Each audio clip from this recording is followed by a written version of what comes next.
Firstly, it enables the Attorney General to create a 2S LGBTQI+ community safety zone to prohibit within 100 meters of the property any homophobic, transphobic act of intimidation, threat, offensive threats, offensive remarks, protest, disturbance, and distribution of hate propaganda within the meaning of the criminal code.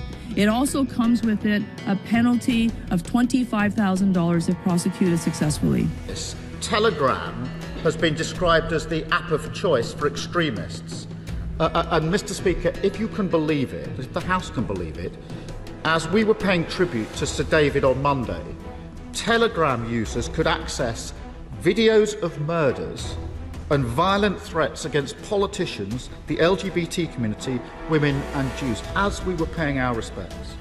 Some of these posts are illegal, all of them are harmful, and Hope Not Hate and the Board of Deputies have said that Telegram has, in their words, facilitated and nurtured a subculture that cheerleads for terrorists. Tough sanctions are clearly needed. Montana has become the first state to pass legislation banning TikTok statewide. Lawmakers in the state's GOP-led House passed the bill Friday in a 54-43 vote. It now goes to Governor Greg Giannafortes for approval. If the bill becomes law, the Chinese-owned app would be prohibited from operating in that state and no longer be offered on the app stores. Montana has already banned TikTok, like many other states, on government devices. In a statement to CBS News, a TikTok spokesperson said, quote, "We will continue to fight for TikTok users and creators in Montana whose livelihoods and First Amendment rights are threatened by this egregious government overreach." I'm the father of 2 young women, so there's a part of me that would be absolutely delighted to see TikTok banned. It is a scarily addictive app with 150 million US users, including 2 out of 3 teenagers. But the more carefully I think about it, the more I worry. And when I look at the legislation being proposed that would enable the government to ban TikTok, I see a frightening Orwellian law that should send chills down every American's spine. The argument for banning TikTok is straightforward. It's owned by a Chinese company and could be forced to obey the diktats of the Chinese government. That is an appropriate concern, even though there is no evidence that this has ever happened. The second fear about TikTok is that it would transmit anti-American information through its platform, becoming a subtle vehicle for Chinese propaganda. So how would we feel if we learned that a Chinese media company has started a cable news channel that broadcasts sometimes anti-American messages? That is already legal. The United States hasn't banned China's CCTV, or for that matter, Qatar's Al Jazeera, both government-owned media platforms. If we ban TikTok, will we also ban Chinese media companies from distributing pamphlets or books in the United States? Will we ban all Chinese video game companies, which are giants in the industry?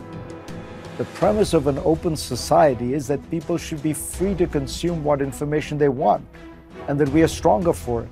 A bipartisan group of senators has put forward legislation that would make it easy to ban any company in which any foreign adversary, such as China, has any interest, which would cover almost any company that has any operations in China or several other countries.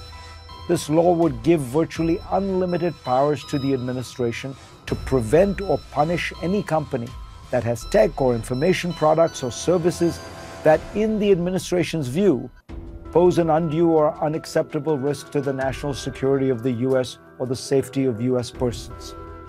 If men were angels, James Madison wrote in the Federalist Papers, no government would be necessary.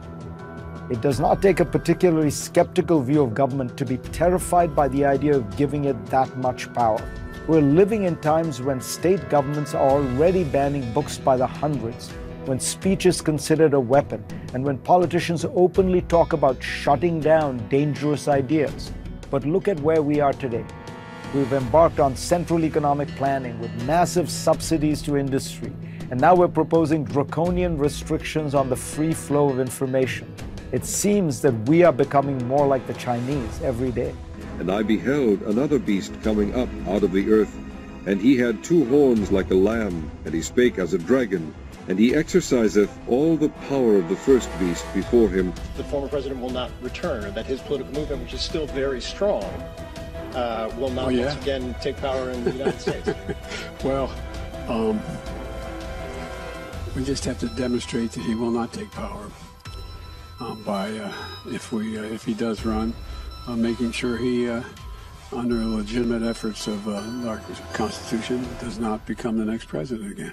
Our country, the United States of America, shall repudiate every principle of its Constitution as a Protestant and Republican government, and shall make provision for the propagation of papal falsehoods and delusions. Then we may know that the time has come for the marvelous working of Satan, and that the end is near. This gospel of the kingdom shall be preached in all the world for a witness unto all nations, and then shall the end come.